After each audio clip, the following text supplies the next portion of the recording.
Kamu tahu sinyal SOS kan? 3 titik, 3 strip, dan 3 titik lagi? Gampang kan ya mengubahnya ke kode Morse? Nah, SOS ini merupakan singkatan dari Save Our Soul, selamatkan nyawa kami, atau Save Our Ship, selamatkan kapal kami. Kru kapal Titanic legendaris itu mati-matian mengirimkan sinyal ini selama 2 jam pada dini hari tanggal 14 April 1912. Kapal lain juga ada di dekat lokasi gunung es yang menumbangkan si Titan lautan ini. Tapi rupanya permintaan pertolongan mereka hilang sebelum mencapai penerimanya. Kapal penumpang SS Mount Temple memang menerima sinyal dan mencoba merespons, tapi Titanic tidak pernah menerima balasannya. Lalu, apa sih yang menjadi penghalangnya? Masa iya sih segitiga bermuda yang ada di Samudra Atlantik Utara itu? Coba pertimbangkan kondisi ini. Saksi mata mengungkapkan aurora borealis menggantung di langit malam yang dingin dan mencekam itu. Wujudnya memang cantik sekali. Tapi pada malam itu, si cahaya utara mungkin saja punya andil atas apesnya nasib Titanic. Jadi begini, aurora borealis terbentuk oleh badai geomagnetik.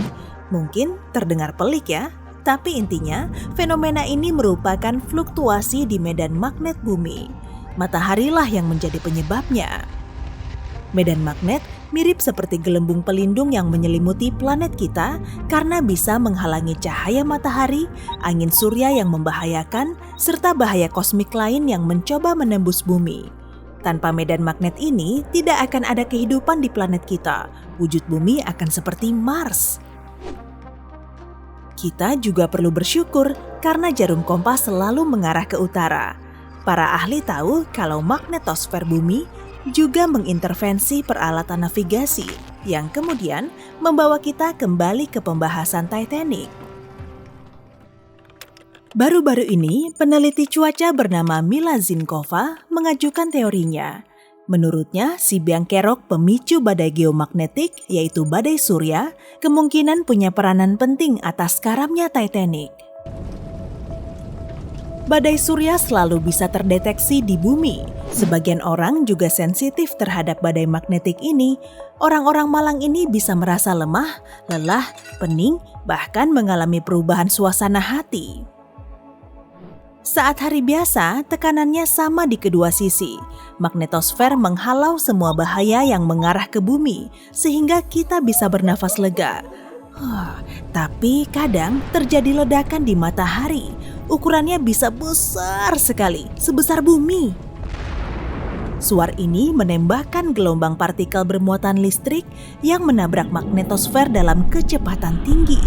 Gelembung pelindung kita kemudian menahannya. Benda ini pun mengecil, mengubah bentuknya, lalu mendorong partikel itu menuju kutub bumi. Dan malam itu, partikel cantik ini menari-nari di atas Titanic. Di sekitar kutub utara, kita mengenalnya dengan sebutan aurora borealis, dan di selatan, aurora australis atau cahaya selatan. Saat magnetosfer mendorong partikel surya dan kosmik menuju kutub bumi, semua partikel ini bertabrakan dengan bermacam molekul gas, sehingga terbentuklah warna-warni. Oksigen bisa menghasilkan warna hijau atau merah tergantung jaraknya, sedangkan nitrogen biru atau ungu. Fenomena inilah yang sebenarnya mereka saksikan pada malam nahas itu, termasuk Mualim II dari kapal penolong Carpathia. Dia menuliskan peristiwa ini di buku catatan sebelum menerima panggilan darurat dari Titanic. Oke, biar ku jelaskan. Munculnya aurora merupakan pertanda terjadinya badai geomagnetik. Peralatan navigasi, khususnya perangkat satelit dan radio frekuensi, akan terdampak. Perlu diingat ya, saat itu belum ada iPhone. Jadi orang awam tidak akan menyadari kalau ada yang tidak beres dengan gadget mereka. Tapi sudah ada perangkat navigasi dan telegraf nirkabel. Keduanya digunakan secara aktif. Yuk kita kembali ke abad pertengahan. Saat para pelaut mengamati pada hari-hari tertentu, kinerja kompas akan berantakan. Jarumnya berputar-putar tak tentu arah dan mereka tidak tahu penyebabnya. Kemudian pada abad ke-18, ilmuwan asal Prancis menemukan jawabannya. Saat kekacauan ini terjadi, titik hitam di matahari juga muncul. Suar matahari. Misteri pun terpecahkan. Titanic punya peralatan radio yang dikenal paling canggih pada zamannya. Bahkan telah diuji dengan teliti untuk memastikan alat ini berfungsi dari jarak sejauh 3.200 km. Titanic berhasil lolos dari semua pengujian ini. Pada tanggal 10 April 1912, kapal super besar ini mengangkat sauh dari Southampton menuju New York. Keesokan harinya, kru mulai menerima laporan pertama terkait gunung es dan kawasan es yang hanyut. Mereka memberi titik-titik di peta untuk menandai koordinatnya dan bisa terbebas dari ancaman gunung es. Semua titik yang membahayakan ada di utara jalur Titanic. Tapi setelah beberapa hari, titik peringatan berpindah semakin jauh ke selatan, mendekati jalur kapal super besar ini. Tanggal 14 April, Kapten Edward Smith memutuskan untuk mengubah jalur ke selatan agar bisa menghindari es tersebut, tapi malah berakibat sangat fatal. Belum lagi ada badai magnetik. Badai ini membuat fungsi peralatan navigasi kacau.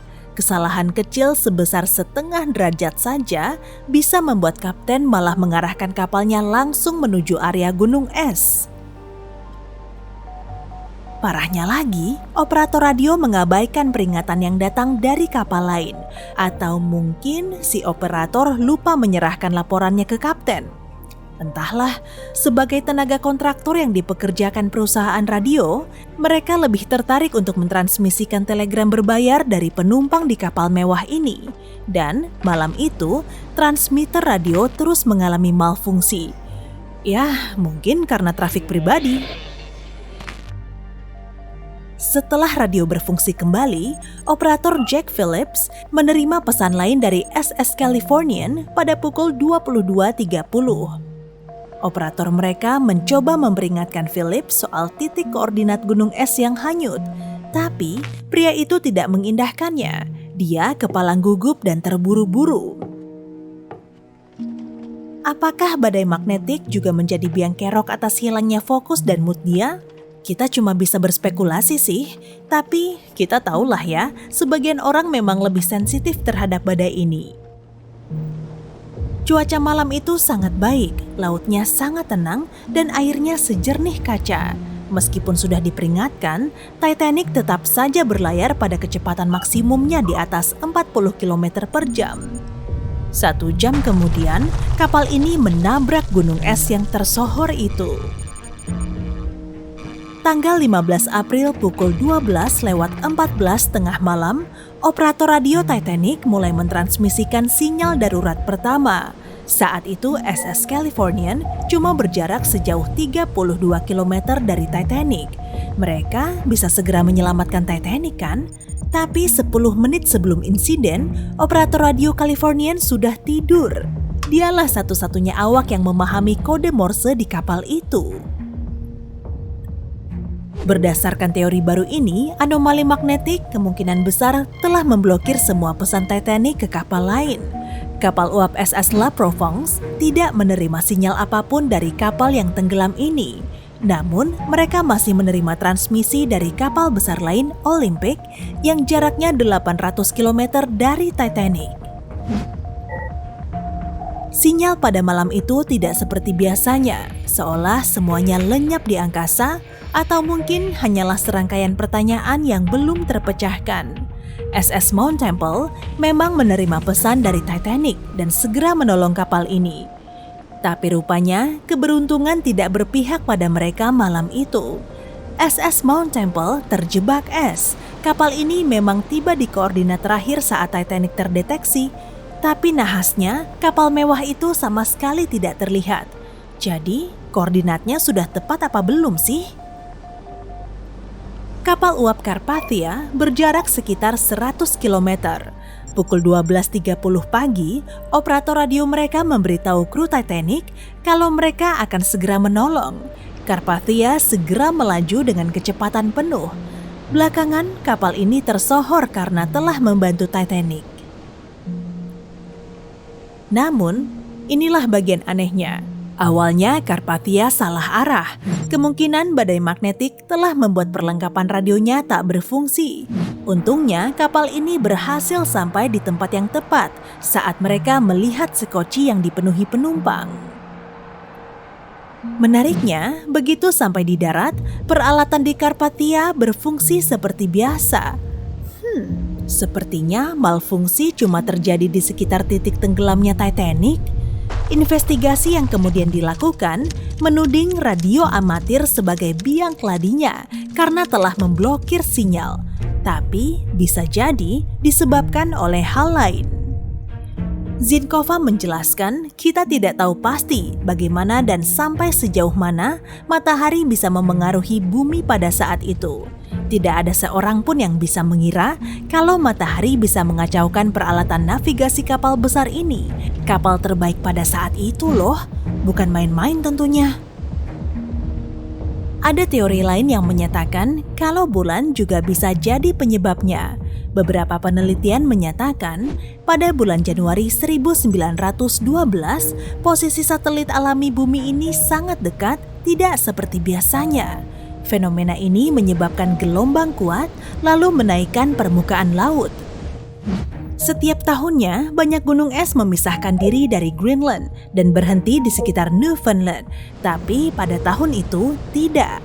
Peningkatan aliran air telah mendorongnya untuk melewati titik ini selama 3 bulan. Memasuki bulan April, semuanya tepat berada di jalur pelayaran kapal transatlantik. Malang sungguh malang. Hal inilah yang menjadi penyebab karamnya si raksasa Titanic.